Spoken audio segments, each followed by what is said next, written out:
Although the detailed design and build of this boat has only come together in the last 6 months or so, it really began life almost 3 years ago, working first on the simulation tools, then prototypes, test jigs, a test boat, and then finally bringing that all together into what's become our race yacht. I started here at Southerns in June. It's been a little bit of a challenge, design-wise and keeping up with everything, but made all the deadlines and we're out the door on target. We're only allowed to build one of these boats, and this is it, and hopefully it's the one. Special day when your Christmas presents arrive early. It's white. We ordered a black one. We've been waiting to step to the next level for a while now, so get the parts in the shed. Shore crew can get in and get the fit out underway.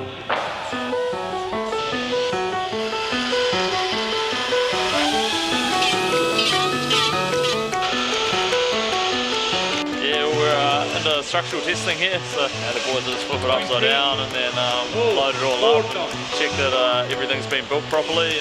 And not just for performance reasons but also for safety reasons as well, so we can actually work out what loads we can and can't get away with before we actually get out on the water and sail the boat for the first time. We're supposed to all be mates here, but I don't think anybody likes me. I think everybody's tired right now, but if you look at it today, it's starting to look like a real boat. So get a taste of some sunshine, get the rig in here this afternoon and put her in the water and get some systems operating. Yeah, there's a couple of little things that are slightly different to before, so that'll catch a few people's eyes, but for us it's just, it's been in the pipeline for a while, so it's always been the plan, so we just charge on and hopefully we've made some gains from where we were before, and we just keep doing that for the next 2 months.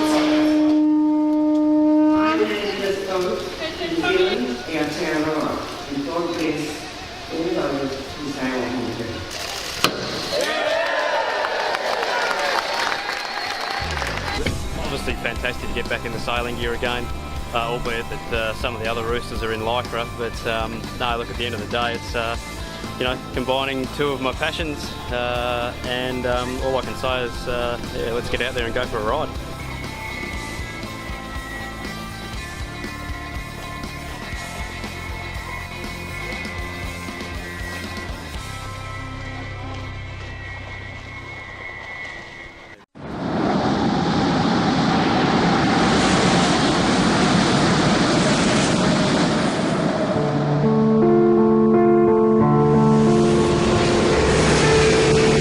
Quand j'ai fait cette course transatlantique en 64, je ne pensais pas du tout que l'ensemble des Français auraient été au courant de cette course. Eh bien, fidèle à sa légende, Tabarly a surpris tout le monde. Il est donc arrivé, il est sorti du brouillard et il gagne cette transatlantique. Quand j'étais petit, à 5 ans, on me disait « Qu'est-ce que tu veux faire plus tard ?» Je disais « Amiral ».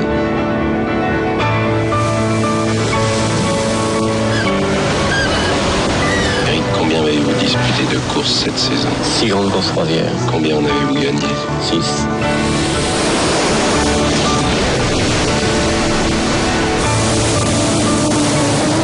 Sans mer, il n'y aurait pas de bateau, mais c'est surtout le bateau qui m'intéresse.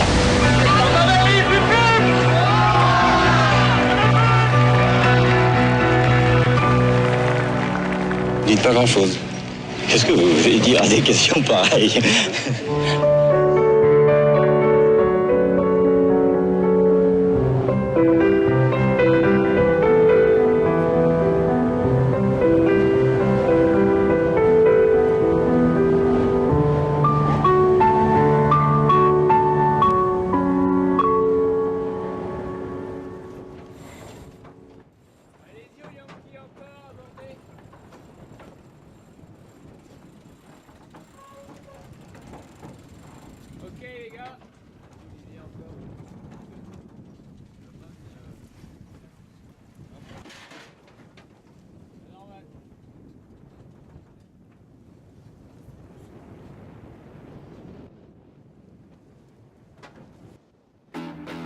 Ten, 9, 8, 7, 6, 5, 4, 3, there you go, 2, 1.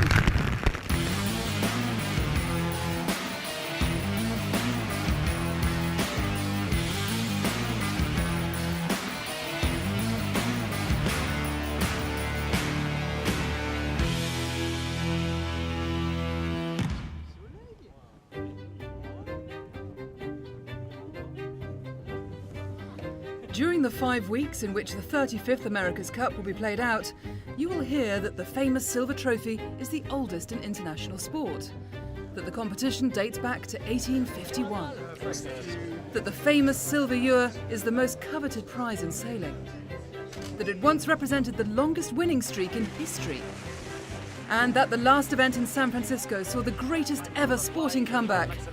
All of this is true. But at its heart, the America's Cup represents two things above all else. It is the ultimate sailing match race. 2 boats, 1 winner, 1 loser. And it's always represented the leading edge of design and technology. Never has this been more valid than today.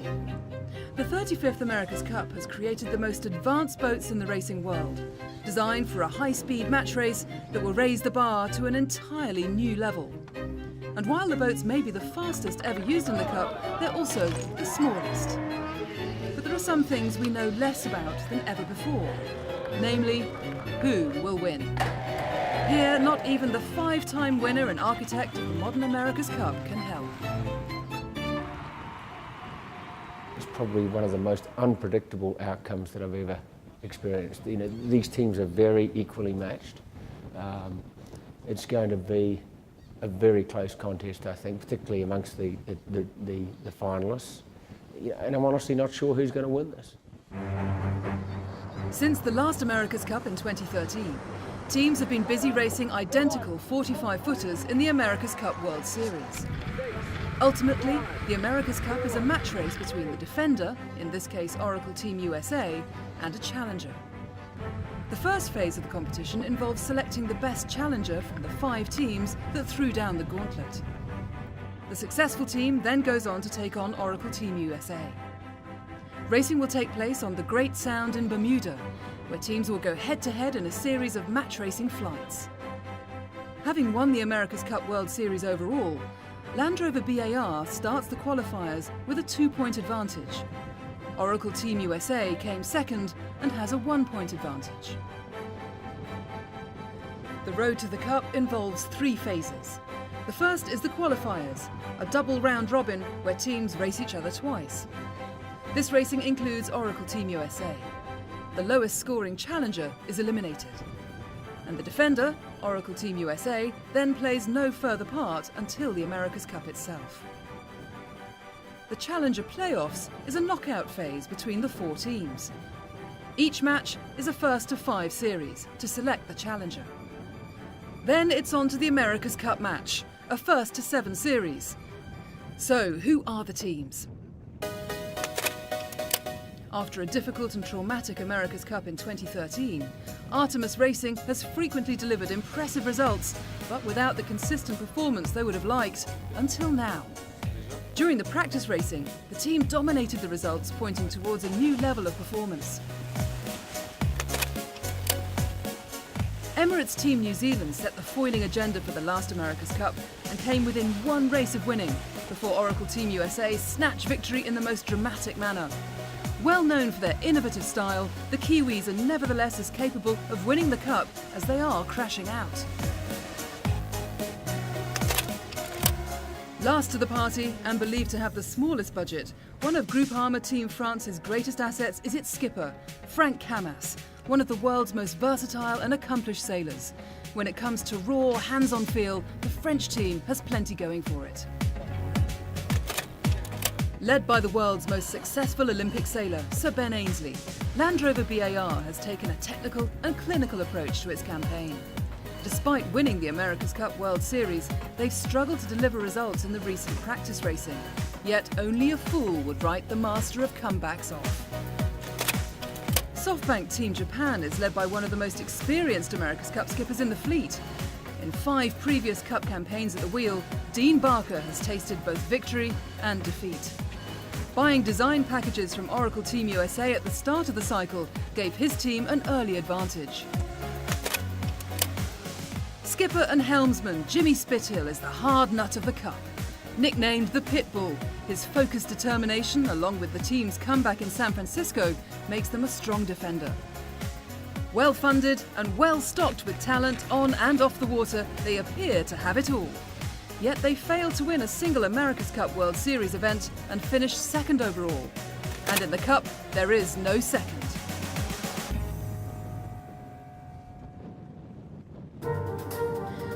While foiling technology has been the big focus so far, some believe the secret to success is now shifting. That whole technique side of it is probably going to be at least 80% of this America's Cup, irrespective of the technology. I think the last America's Cup was, for the most part, about how people use the technology, how they make the best use of it.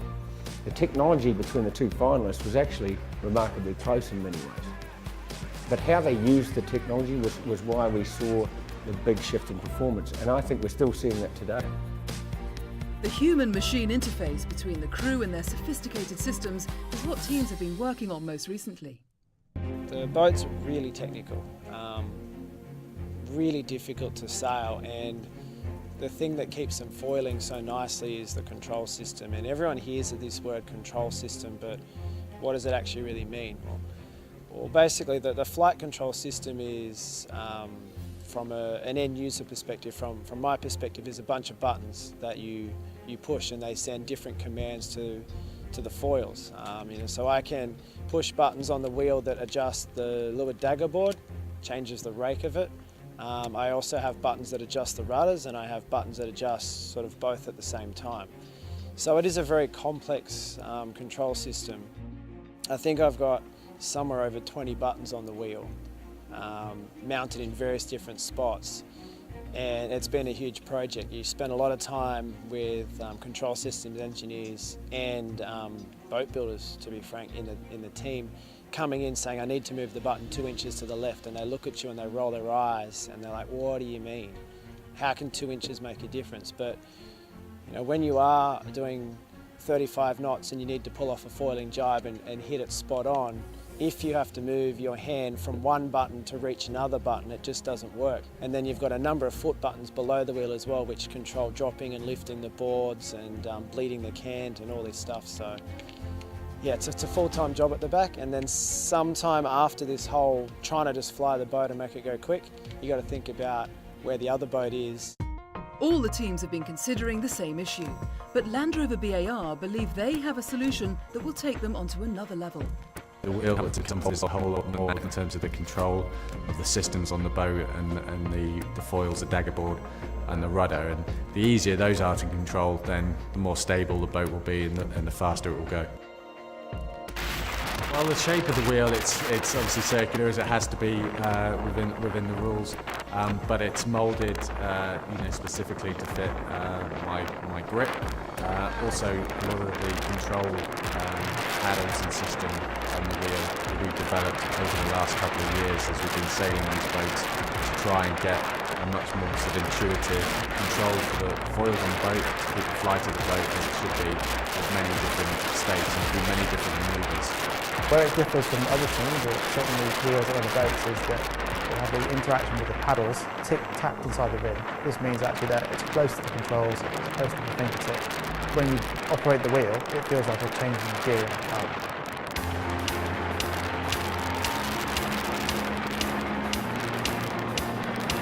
Others have taken a different approach to engineering an advantage. Generating enough power to drive the hydraulic systems is a problem that all the teams face. Emirates Team New Zealand hope to increase their efficiency after fitting cockpit-mounted bicycles instead of the conventional grinding pedestals.